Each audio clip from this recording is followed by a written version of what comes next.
street survey was taken asking the question, what makes a good marriage? And there were a lot of varied answers to that question, as you can imagine. Some of them included compromise, loyalty, dedication, respect, support, love, trust, and honesty. But the answer that came up most often was communication. And indeed, good communication is essential for any good marriage. It's a requirement of any good relationship, whether it's a husband-wife relationship or parent-child or even just our friendships. Friday night, we're going to, as I said, be sharing a video as a part of our dinner together. And one of the things that the video is about is the differences in men and women. We are different, and we communicate differently. We think differently. And I think we actually have that video now. We found out what the problem was. I think in between services, someone switched over to Newsboys. And so Newsboys isn't quite going to play our video. But they've corrected that now, right? I have thumbs up. All right, so let's listen to a little bit of what we're going to share Friday night. And then I want to follow on that with some of the other differences in the way men and women communicate. We're going to start discussing men's brains, women's brains, and how they're very different from each other. Now, I want to start with men's brains. All right? Now, men's brains are very unique. Men's brains are made up of little boxes. And we have a box for everything. We've got a box for the car. We've got a box for the money. We've got a box for the job. We've got a box for you. We've got a box for the kids. We've got a box for your mother somewhere in the basement. We got boxes everywhere. And the rule is the boxes don't touch.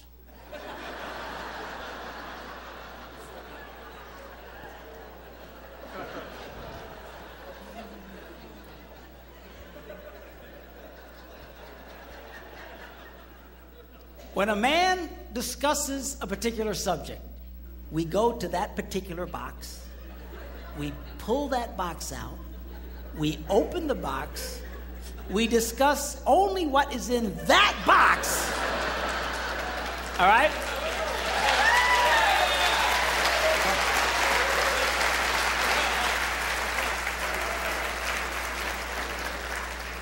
And then we close the box and put it away, being very, very careful not to touch any other boxes.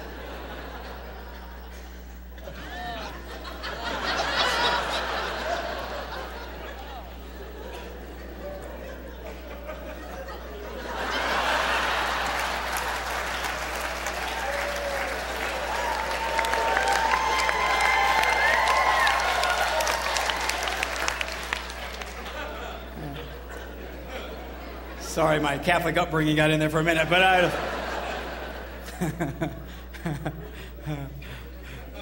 I'm not a Catholic, but I went to Catholic school when I was little. I had a nun who taught on hell like she was born and raised there. I mean, I'll never forget it, but it did me good, actually. It was a good thing. Now, women's brains are very, very different from men's brains. Women's brains are made up of a big ball of wire. And everything is connected to everything. The money's connected to the car, and the car's connected to your job, and your kids are connected to your mother, and everything's connected to everything. And it's just like...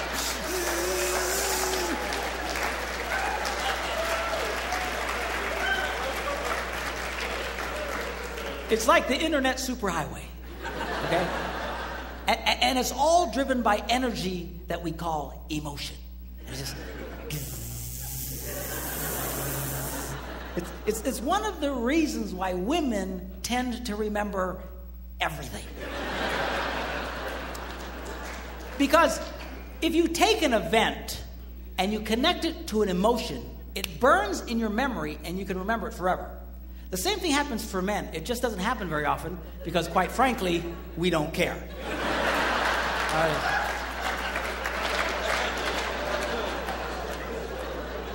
Women tend to care about everything.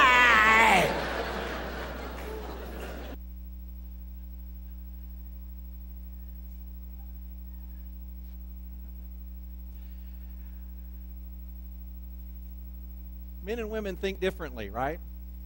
We communicate differently. The first two dinners are going to be on this topic of the differences in the way men think and the differences in the ways in which women think. That's not a surprise. In fact, a while back there was a very popular book that came out entitled Men Are From Mars and Women Are From Venus. Again, it just highlights the differences in the way men and women approach life and approach relationships and in the way we communicate.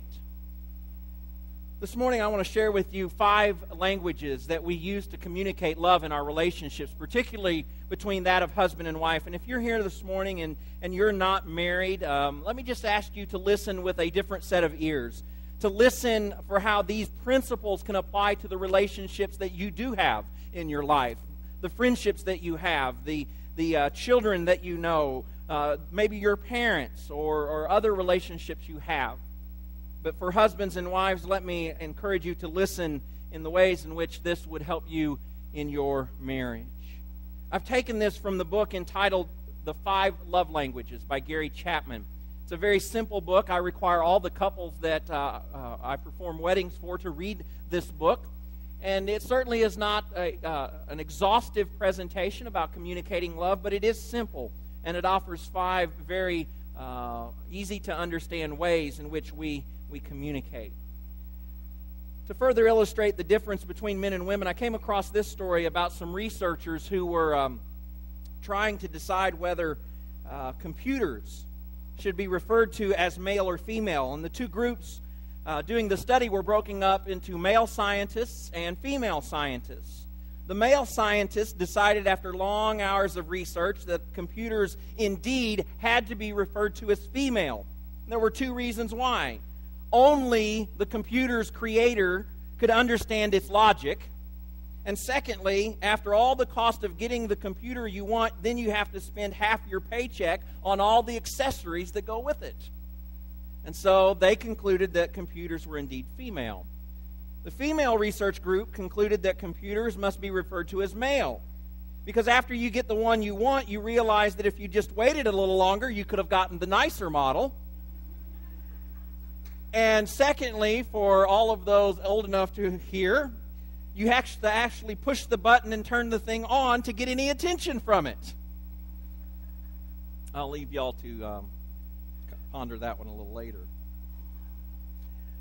5 love languages, 5 ways in which we communicate in our relationship love. There is the old adage, do as I say, not as I do. I want to offer this disclaimer before my wife has an opportunity to do so. I'm sharing with you wisdom that exceeds what I actually practice most of the time in my own life. Part of being a good pastor is not only preaching truth, but also doing so sometimes when you don't always live it out. So I don't want to say that I've got these principles ironed out. In fact, quite far from it. And I need to offer that disclaimer because Gina would tell you that's absolutely true if you have time to talk to her.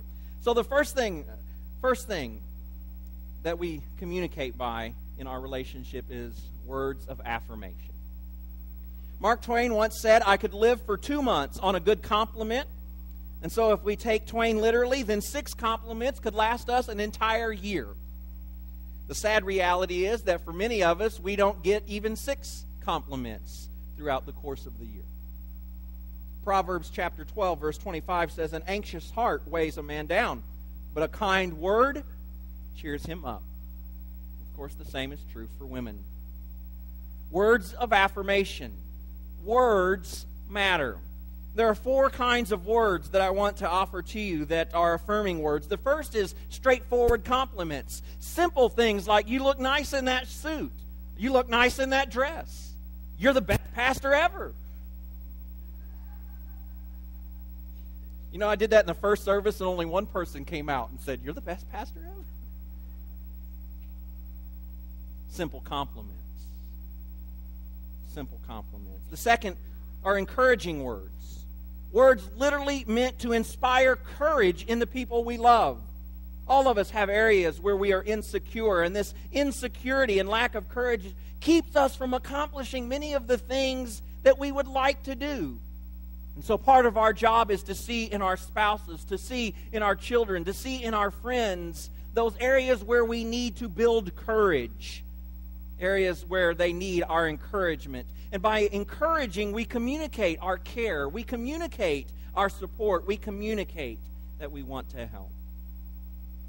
A third type of affirming words are kind words. Kind words. You know how when you make statements, there are ways in which you can offer them where they matter and ways in which you can offer them where they don't matter? The simple phrase, I love you. I love you, when it's said with a spirit of tenderness, fills a person up. But when you say, I love you, sort of along the lines, well, I love you, well, that says something too. Oh, no, dear, I'd be delighted to do the dishes tonight. I'd be delighted to do the dishes tonight. You hear the difference? Kind words are a matter of the tone, how we speak them. Fourth words are humble words. When we use the humble words dialect, we are honoring a basic truth about love, that love is about respect. Love makes requests, not demands of people. When we demand things from our spouses, we become like the parent and they become like the child, and that's just really not the way God intended a good relationship to be. The husband who says, you know those apple pies you make? The ones I love? Well, do you think there's a way I could get one of those maybe sometime this week? That's very different than this kind of statement. Hadn't had one of those apple pies since the baby was born. I guess I'll have to wait another 18 years before I get one. Humble words. Words that do not come across as demanding. You see, when we act in those ways, we revert to adolescent behavior. And such behavior does not build intimacy and does not communicate love in our relationships. So let me offer just a couple of practical suggestions. For each of these 5 ways of communicating, I'm going to give you just a couple of ways in which you can practice this in your relationship. First of all, set a goal to give your spouse a different compliment every day for a month. Some of you may actually want to write down the compliments that you use so that you don't repeat them when you forget what you've already said. The second would be to compliment your spouse in front of their parents or in front of their friends. This is kind of a twofer, all right, guys? This is a twofer. If you compliment your spouse in front of their parents or friends, not only will your spouse feel appreciated that you were willing to say that, but you'll also get credit from the spouse or the friends that you're such a loving spouse. So 2 points for the price of the 1.